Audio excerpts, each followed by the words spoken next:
तो आज हम प्रीपोजिशन का अगला पार्ट देखते हैं। प्रीपोजिशन में प्रीपोजिशन पढ़ाते हुए मैंने बोला था कि इसका नेक्स्ट पार्ट है जिसमें हम कंफ्यूजिंग वाले प्रीपोजिशंस करेंगे, डाउटफुल प्रीपोजिशंस जो होते हैं उन्हें करेंगे। ओके, देन आज हम देखते हैं, आज इसमें हम देखेंगे बिफोर। अब डाउटफुल प्रीपोजिशन में कौन कौन से हैं इनको देखते हैं। पहले ये देखेंगे फिर इसकी डिटेल पढ़ेंगे, right. Then before, in front of, on, upon, by, with, okay, in, into में, बिसाइड और बिसाइड्स में देखेंगे क्या डाउट है, बिटवीन, एमंग में देखेंगे, एंड इन, विद इन में देखेंगे। फिर इसके बाद एट और इन में जो कन्फ्यूजन होते हैं उसे दूर करेंगे, ऑन और ओवर में जो कन्फ्यूजन है उसे दूर करेंगे, and at last in spite of और डिस्पाइट ऑफ, राइट। ठीक है, इसका मतलब भी देखेंगे और इसमें कन्फ्यूजन कहाँ होती है उसे दूर कैसे करेंगे, वो सारी चीज़ आगे हम देखते हैं, राइट। तो आगे देखते हैं। ओके, आगे हम देखते हैं बिफोर और इन फ्रंट ऑफ में पहले अंतर देखते हैं, ठीक है। तो बिफोर मीन्स के पहले, और दूसरी इसकी मीनिंग होती है के समक्ष, राइट। के पहले, के समक्ष। एग्जाम्पल से देखते हैं, he has gone before me, वह मुझसे पहले गया या वह मेरे पहले गया, राइट। तो he has gone before me, वह मुझसे पहले गया है या जा चुका है, लाइक दिस, ओके। दूसरा के समक्ष के लिए, advocate raised this issue before the court, okay. Advocate मतलब वकील ने इस इश्यू को, मतलब इस मुद्दे को कोर्ट के समक्ष रखा, राइट। कोर्ट के समक्ष रखा या कोर्ट के समक्ष उठाया, right, like this. In front of, इसका मतलब के सामने होता है, के सामने। Just like I parked my car in front of the school gate, मैंने अपनी कार स्कूल गेट के सामने पार्क की, राइट। तो पार्क की मतलब लगाई, ओके। फिर इसके बाद दूसरे में हम देखते हैं ऑन एंड अपॉन। ऑन, जैसे हम देख रहे हैं ये बॉल या कुछ भी, यहाँ से ऑब्जेक्ट क्या है, इससे टच कर रहा है। तो ऑन में क्या होता है, कोई सरफेस से मतलब उससे जो है टच करता होता है, या हिंदी में बोले तो स्पर्श करता रहता है, छूता रहता है, राइट। तो यहाँ से टच कर रहा है, राइट। जैसे बिल्ली है मेज के ऊपर बैठी हुई है, राइट, या हम मेज के ऊपर बैठे हुए हैं तो वहाँ पे उसे टच करते हुए बैठे हुए हैं, तो वहाँ पे हम बोलेंगे the cat is on the table, right, या I am sitting on the table, right. The cat is on the table मतलब बिल्ली मेज पर है, ओके। अपॉन क्या है, इसका मतलब भी के ऊपर होता है, बट कोई चीज़ गति के साथ, राइट, मोशन में, मोशन मतलब गति के साथ किसी चीज़ के ऊपर जाए। जैसे वही बिल्ली अगर जंप करके मेज पे मतलब टेबल पे चढ़ती है तो जंप करने की जो क्रिया है उस समय, ठीक है, जैसे बिल्ली मेज पर कूदी, राइट, या मेज के ऊपर कूदी, तो यहाँ पे हम ये मोशन में हो रहा है जो काम, यहाँ के लिए हम अपॉन लगाएंगे, right. The cat jumped upon the table, right, the cat jumped upon the table, okay. तो इतना समझ में आया। फिर आगे देखते हैं, आगे हम देखते हैं बाय एंड विद, ओके।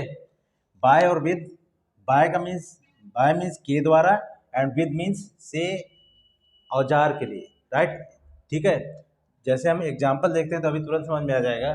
जैसे the lion was killed by the Hunter, अगर ये रहता है तो मतलब लॉयन को हंटर मतलब शिकारी के द्वारा मारा गया, शेर को शिकारी द्वारा मारा गया।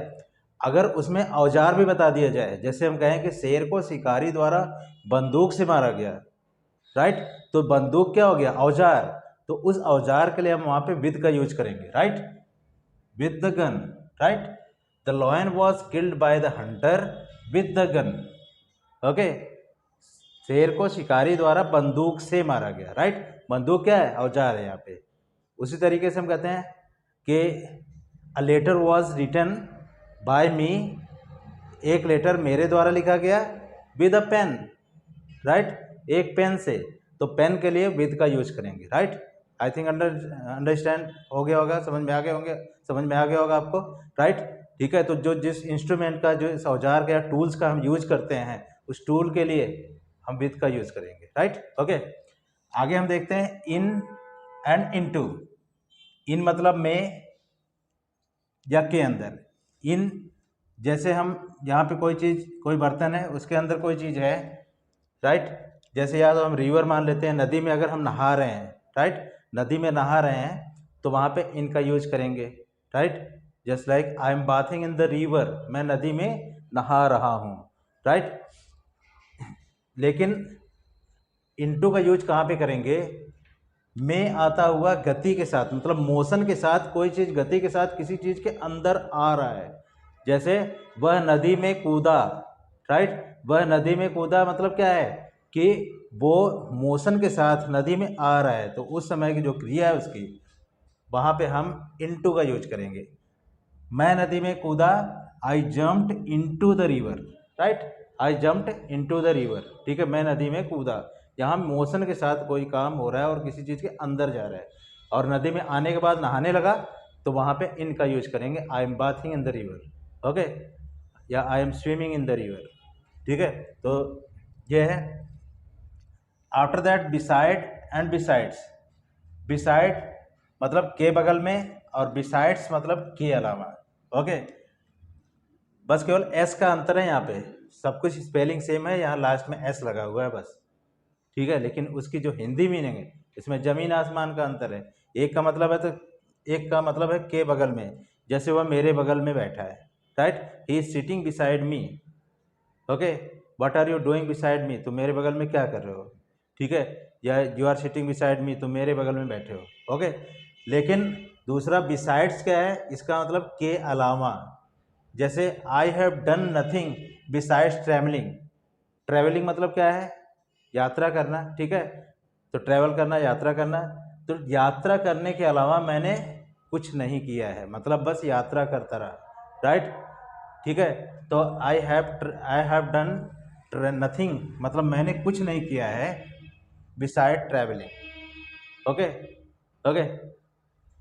तो आगे हम देखते हैं बिटवीन और एमंग देखते हैं, राइट। बिटवीन के बारे में थोड़ा सा ज़्यादा है, ठीक है। इसमें हम देखते हैं बिटवीन क्या है। सबसे पहले बिटवीन का यूज़ के बीच में करते हैं, दो के बीच में, राइट। ज़्यादातर दो के बीच में हम बिटवीन का यूज करते हैं, और कहीं कहीं दो से ज़्यादा के बीच में भी के लिए बिटवीन का यूज कर लेते हैं, राइट। तो देखते हैं कैसे। दो से ज़्यादा, दो के बीच में अगर है तो वहाँ बिटवीन लगता ही है, right. He is sitting between Ram and Shyam, वह राम और श्याम के बीच में बैठा है, right. He is sitting between, दो के बीच में एक राम है एक श्याम है, उसके बीच में बैठा है, तो वहाँ पे हम बिटवीन का यूज करेंगे। दो से अधिक के बीच में भी तब इसका यूज होता है जब आपस में पारस्परिक संबंध हो। आपस में पारस्परिक संबंध मतलब एक ही हो, समझ लो, राइट। जैसे हम कहें there is an alliance between 4 countries, right. 4 country के बीच में अलायंस मतलब समझौता हुआ है, मतलब एक ही हो गए, राइट, समझौता हुआ है, तो वहाँ पे हम इसका यूज करेंगे बिटवीन का। यहाँ 4 कंट्रीज हैं, ध्यान रखना है इसका, ठीक है। तो यहाँ पे हमने बिटवीन का यूज किया है, राइट। आगे हम बिटवीन का और देख लेते हैं यूज। बिटवीन के बाद ऑब्जेक्टिव केस का यूज होता है। ऑब्जेक्टिव केस के बारे में पहले बताया गया है। जैसे आई सब्जेक्टिव केस है, आई मतलब मैं, आई का अगर मी हो जाता है मुझे, तो ये ऑब्जेक्टिव केस हो जाता है। जैसे ही है, ही मतलब वह होता है, ये सब्जेक्टिव केस है। लेकिन ही का अगर हिम हो जाए उसे, तो ये हो जाता है ऑब्जेक्टिव केस, मतलब ऑब्जेक्ट के रूप में आ रहा है, ओके। तो अगर बिटवीन का यूज होता है तो उसके बाद सिर्फ ऑब्जेक्टिव केस का यूज करते हैं। जैसे there is no friendship between her and me, right, उसमें और मुझ में फ्रेंडशिप नहीं है। अब यहाँ पे हम there is no friendship between she and I नहीं कर सकते। अगर सी एंड आई करते हैं तो वो गलत है, राइट। सी एंड आई नहीं लिख सकते, सी का हर होगा, यहाँ पे ऑब्जेक्टिव केस का यूज करना पड़ेगा, इसका ध्यान रखना है, ओके। आगे हम बिटवीन का एक और यूज देखते हैं। बिटवीन के बाद ईच और एवरी का प्रयोग नहीं होता, ठीक है, ध्यान रखना है। बिटवीन के बाद ईच और एवरी का यूज नहीं करेंगे। जैसे बिटवीन ईच स्टूडेंट्स गलत है, राइट, बिटवीन स्टूडेंट्स आएगा बस, ठीक है। बिटवीन ईच स्टूडेंट आता है, या बिटवीन एवरी स्टूडेंट्स, राइट, तो वो गलत सेंटेंस है। ओके, एमंग का यूज देख लेते हैं। एमंग में क्या है, एमंग मतलब भी के बीच में, लेकिन दो से अधिक अगर कहीं आता है तो एमंग का हम यूज करते हैं, राइट, ठीक है। जैसे divide these registers among the students, इन रजिस्टर्स को स्टूडेंट्स में बांट दो। ओके, तो यहाँ पे हमने इसका यूज किया एमंग का। अब एक शब्द है एमंग और एमंगस्ट, कहीं कहीं हमें एमंगस्ट देखने को मिल जाता है। एमंग के आगे एस लगा होता है, राइट, तो उसमें कन्फ्यूजन होती है कहाँ एमंग लगाएं कहाँ एमंगस्ट लगाएं। ठीक है, बस सिंपल सा है, उसमें कुछ नहीं है। अगर जो एमंग के बाद अगर वर्ड जो आता है वो वॉवेल से स्टार्ट होता है तो हम वहाँ पे एमंगस्ट लगाते हैं, एमंग नहीं लगाते हैं, ठीक है। और बाकी एमंग लगाएंगे वॉवेल नहीं आएगा तो, जैसे amongst our sisters, right, amongst our sisters, अगर आवर में पहला अक्षर क्या है, ओ है, ओ क्या है, वॉवेल है, राइट, तो वॉवेल अगर जो है एमंग के बाद वॉवेल से स्टार्टिंग होती है तो हम वहाँ पे एमंग नहीं लगाएंगे, वहाँ में एमंगस्ट लगाएंगे, right. Okay, amongst our student, amongst our sisters, understood, या एमंगस्ट आवर स्टूडेंट्स।